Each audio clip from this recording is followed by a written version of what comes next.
Punjabi dictation at 85 words per minute start. ਸੰਨ 1922 ਵਿੱਚ ਬਰਤਾਨਵੀ ਪਾਰਲੀਮੈਂਟ 'ਚ ਬੋਲਦਿਆਂ ਲਾਇਡ ਜਾਰਜ ਤਤਕਾਲੀ ਪ੍ਰਧਾਨ ਮੰਤਰੀ ਨੇ ਸਿਵਲ ਸਰਵਿਸ ਦੇ ਹਵਾਲੇ ਨਾਲ ਆਖਿਆ ਸੀ, ਜੇ ਤੁਸੀਂ ਸਟੀਲ ਫਰੇਮ ਨੂੰ ਇਸ ਤਾਣੇ ਭਾਵ ਰਾਜ ਪ੍ਰਬੰਧ 'ਚੋਂ ਬਾਹਰ ਕੱਢ ਲਵੋ ਤਾਂ ਇਹ ਖਿੰਡ ਪੁੱਡ ਜਾਵੇਗਾ। ਡੰਡੀ ਸਰਦਾਰ ਵੱਲਭ ਭਾਈ ਪਟੇਲ ਨੇ ਅਕਤੂਬਰ 1949 ਵਿੱਚ ਸੰਵਿਧਾਨ ਘੜਨੀ ਸਭਾ ਵਿੱਚ ਬੋਲਦਿਆਂ ਆਖਿਆ ਸੀ, ਜੋ ਤੁਹਾਡੇ ਕੋਲ ਇੱਕ ਅਜਿਹੀ ਵਧੀਆ ਆਲ ਇੰਡੀਆ ਸਰਵਿਸ ਜਿਸ ਦੇ ਅਫਸਰ ਆਪਣੇ ਮਨ ਦੀ ਗੱਲ ਆਜ਼ਾਦੀ ਨਾਲ ਕਹਿ ਸਕਦੇ ਹੋਣ, ਨਾ ਹੋਈ ਤਾਂ ਤੁਸੀਂ ਭਾਰਤ ਨੂੰ ਇਕਜੁੱਟ ਨਹੀਂ ਰੱਖ ਸਕੋਗੇ। ਡੰਡੀ ਉਹਨਾਂ ਅੱਗੇ ਆਖਿਆ, ਜੇ ਤੁਸੀਂ ਇੱਕ ਕੁਸ਼ਲ ਆਲ ਇੰਡੀਆ ਸਰਵਿਸ ਚਾਹੁੰਦੇ ਹੋ ਤਾਂ ਮੈਂ ਤੁਹਾਨੂੰ ਸਲਾਹ ਦੇਵਾਂਗਾ ਕਿ ਅਫਸਰਾਂ ਨੂੰ ਆਪਣੇ ਦਿਲ ਦੀ ਗੱਲ ਪ੍ਰਗਟ ਕਰਨ ਦੀ ਖੁੱਲ੍ਹ ਦੇਣੀ ਚਾਹੀਦੀ ਹੈ। ਡੰਡੀ ਉਹ ਅਜਿਹੇ ਪ੍ਰਬੰਧਕ ਸੰਦ ਹਨ ਜਿਨ੍ਹਾਂ ਨੂੰ ਹਟਾ ਦਿੱਤਾ ਗਿਆ ਹੈ ਤਾਂ ਮੇਰੇ ਸਾਹਮਣੇ ਸਮੁੱਚੇ ਦੇਸ਼ ਦੀ ਜੋ ਤਸਵੀਰ ਪੇਸ਼ ਹੁੰਦੀ ਹੈ ਉਹ ਅਫਰਾ ਤਫਰੀ ਫੈਲਣ ਵਾਲੀ ਹੈ। ਡੰਡੀ 10 ਫਰਵਰੀ 2021 ਨੂੰ ਮੌਜੂਦਾ ਪ੍ਰਧਾਨ ਮੰਤਰੀ ਨੇ ਪਾਰਲੀਮੈਂਟ ਵਿੱਚ ਬੋਲਦਿਆਂ ਆਖਿਆ ਸੀ ਕਿ ਜ਼ਿਆਦਾਤਰ ਵਿਭਾਗਾਂ ਨੂੰ IAS ਅਸਫਲ ਸੰਭਾਲ ਰਹੇ ਹਨ ਅਤੇ ਪ੍ਰਧਾਨ ਮੰਤਰੀ ਨੇ ਉਹਨਾਂ ਅਫਸਰਾਂ ਨੂੰ ਬਾਬੂ ਆਖਿਆ, ਜਿਵੇਂ ਕਿ ਕਈ ਵਾਰ ਮੀਡੀਆ ਵਿੱਚ ਵੀ ਕਿਹਾ ਜਾਂਦਾ ਹੈ।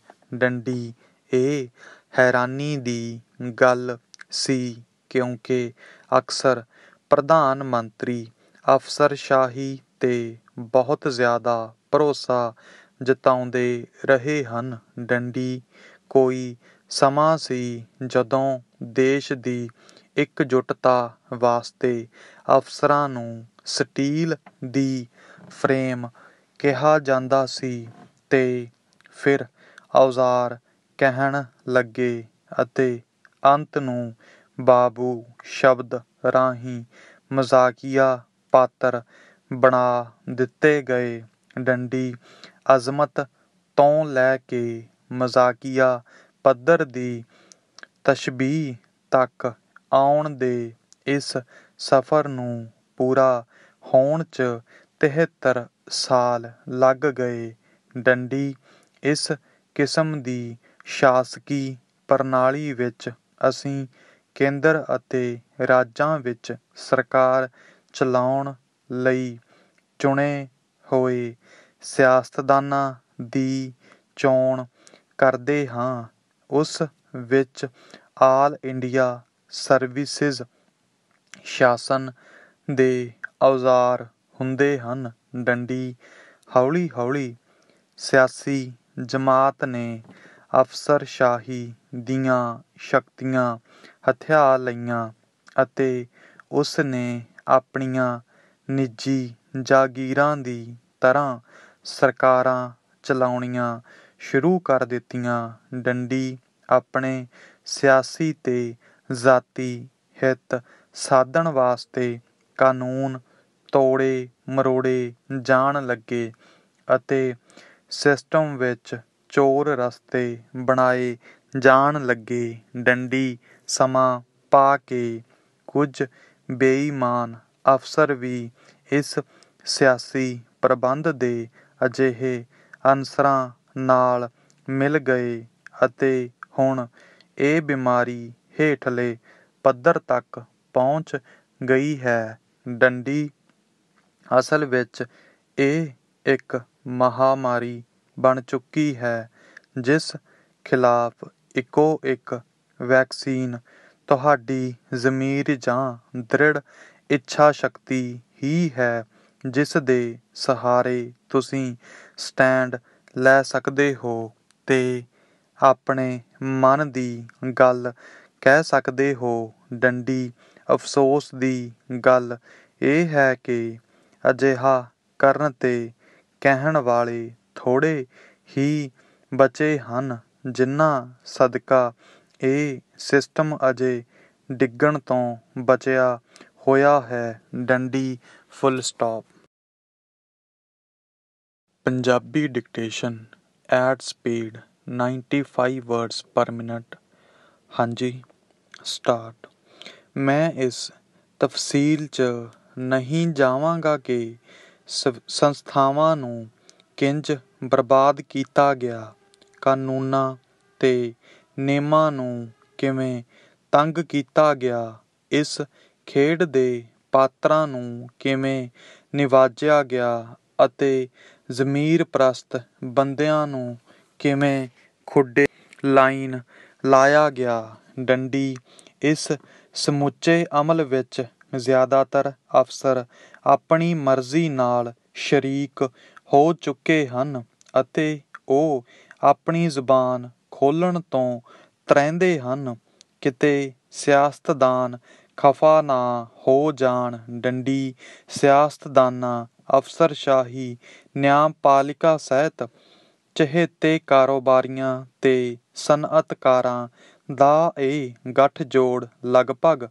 ਮੁਕੰਮਲ ਹੋ ਚੁੱਕਿਆ ਹੈ ਅਤੇ ਅਜਿਹੀ ਸਥਿਤੀ ਵਿੱਚ ਪਹੁੰਚ ਗਿਆ ਹੈ ਜਿੱਥੋਂ ਇਹ ਨੀਤੀਆਂ ਨੂੰ ਪ੍ਰਭਾਵਿਤ ਹੀ ਨਹੀਂ ਕਰਦਾ, ਸਗੋਂ ਉਨ੍ਹਾਂ ਨੂੰ ਪਰਿਭਾਸ਼ਤ ਕਰਦਾ ਹੈ। ਡੰਡੀ ਆਮ ਆਦਮੀ, ਜਿਸ ਦੀ ਖਾਤਰ ਕਲਿਆਣਕਾਰੀ ਰਾਜ ਹੋਂਦ ਵਿੱਚ ਆਇਆ ਸੀ, ਉਹ ਸਿਵਾਏ ਚੋਣਾਂ ਦੇ ਵੇਲੇ ਤੋਂ ਤਸਵੀਰ ਵਿੱਚ ਕਿਤੇ ਨਜ਼ਰ ਨਹੀਂ ਆ ਰਿਹਾ। ਡੰਡੀ ਤੇ ਚੋਣਾਂ ਵੇਲੇ ਵੀ ਵੋਟਾਂ ਖਰੀਦ ਲਈਆਂ ਜਾਂਦੀਆਂ ਹਨ ਜਾਂ ਫਿਰ ਧਰਮ ਜਾਂ ਜਾਤ ਦੇ ਨਾਂ ਤੇ ਪਵਾ ਲਈਆਂ ਜਾਂਦੀਆਂ ਹਨ। ਡੰਡੀ ਪੈਰਾਚੇਂਜ ਆਜ਼ਾਦੀ ਮਿਲਣ ਤੋਂ 40 ਸਾਲ ਤੱਕ ਅਰਥਚਾਰੇ ਨੂੰ ਮਜ਼ਬੂਤੀ ਦੇਣ ਲਈ ਜਨਤਕ ਖੇਤਰ ਦਾ ਨਿਰਮਾਣ ਕੀਤਾ ਜਾਂਦਾ ਰਿਹਾ। ਡੰਡੀ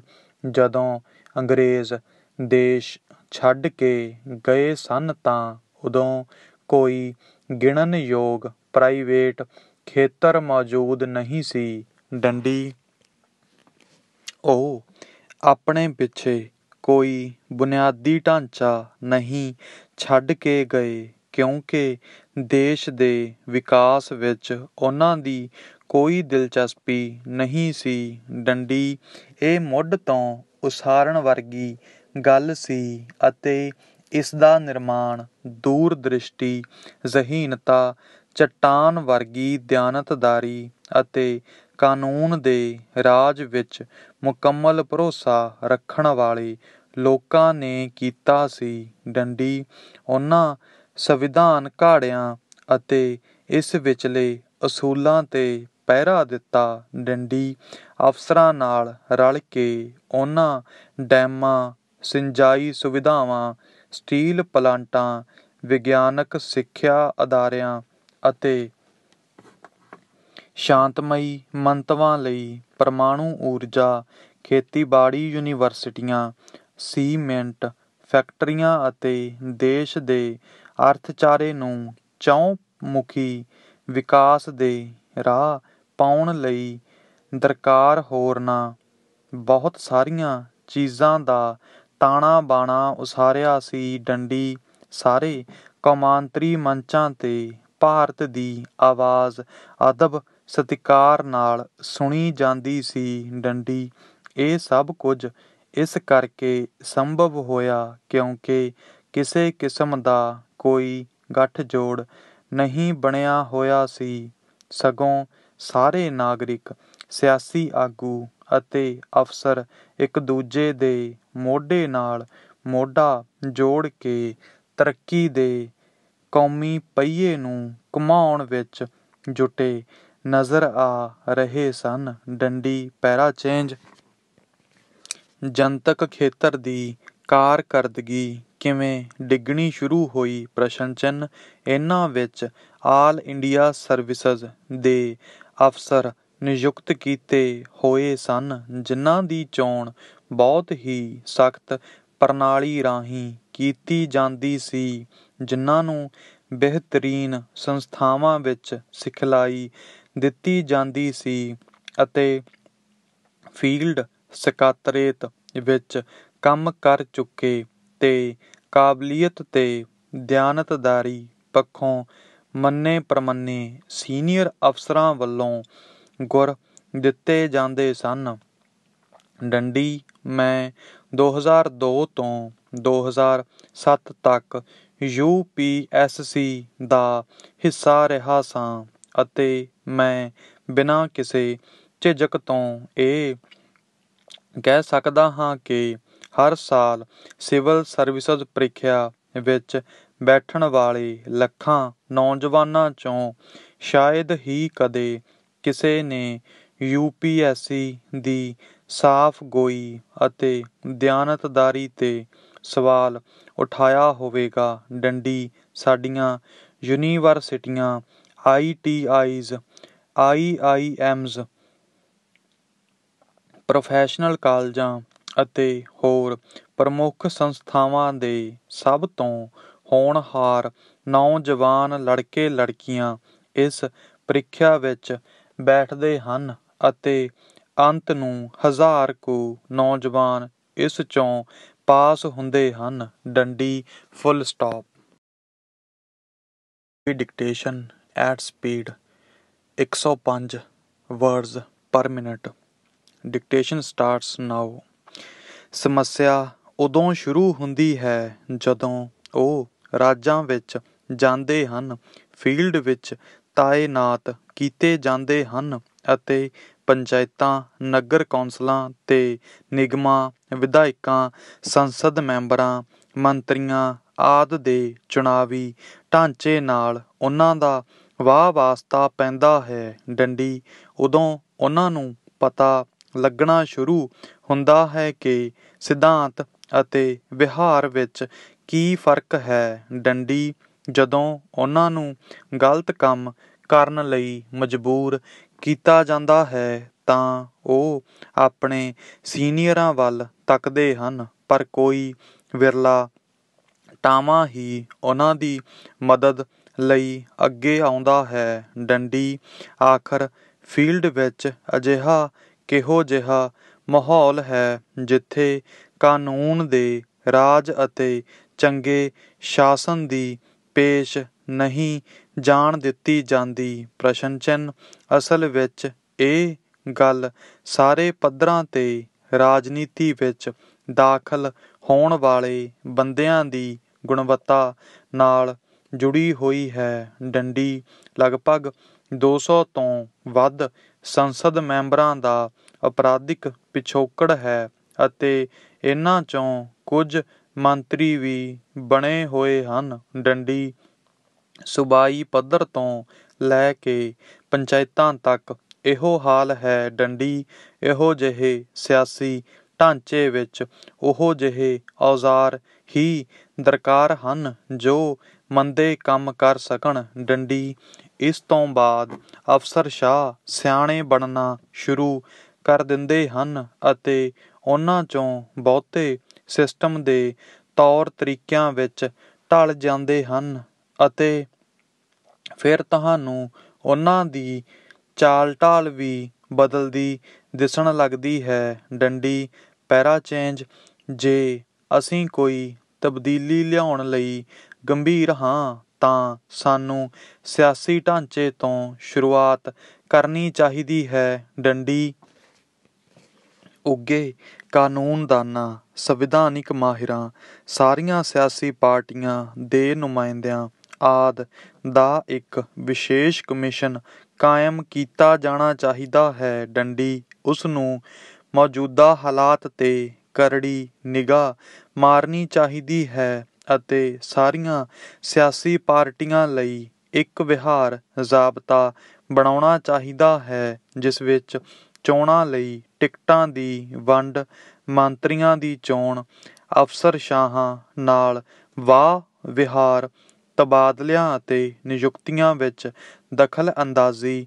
ਅਫਸਰਾਂ ਦੀਆਂ ਸ਼ਿਕਾਇਤਾਂ ਦੇ ਨਿਪਟਾਰੇ ਜਿਹੇ ਕੁਝ ਲੋੜੀਂਦੇ ਮੁੱਦੇ ਸ਼ਾਮਲ ਕੀਤੇ ਜਾਣੇ ਚਾਹੀਦੇ ਹਨ। ਡੰਡੀ ਇਸ ਕਮਿਸ਼ਨ ਅਤੇ ਵਿਹਾਰ ਜ਼ਾਬਤੇ ਨੂੰ ਵਿਧਾਨਕ ਮਾਨਤਾ ਮਿਲਣੀ ਚਾਹੀਦੀ ਹੈ। ਡੰਡੀ ਸਾਰੀਆਂ ਮਰਜ਼ਾਂ ਦੀ ਜੜ੍ਹ ਇਸ ਸਿਆਸੀ ਢਾਂਚੇ ਵਿੱਚ ਸੁਧਾਰ ਲਿਆਉਣ ਦੀ ਦਿਸ਼ਾ ਵੱਲ ਵਧਣ ਦੀ ਬਜਾਏ ਜੁਆਇੰਟ ਸੈਕਟਰੀ ਪੱਧਰ ਦੇ ਅਫਸਰਾਂ ਦੀ ਸਿੱਧੀ ਭਰਤੀ ਜਿਹੇ ਨਵੇਂ ਤੌਰ ਤਰੀਕੇ ਅਪਣਾਏ ਜਾ ਰਹੇ ਹਨ। ਡੰਡੀ ਬਹੁਤ ਸਾਰੇ ਸਵਾਲ ਖੜ੍ਹੇ ਹੁੰਦੇ ਹਨ, ਮਸਲਨ ਅਜਿਹੇ ਵਿਅਕਤੀ ਕਿਵੇਂ ਫਿੱਟ ਹੋ ਸਕਣਗੇ?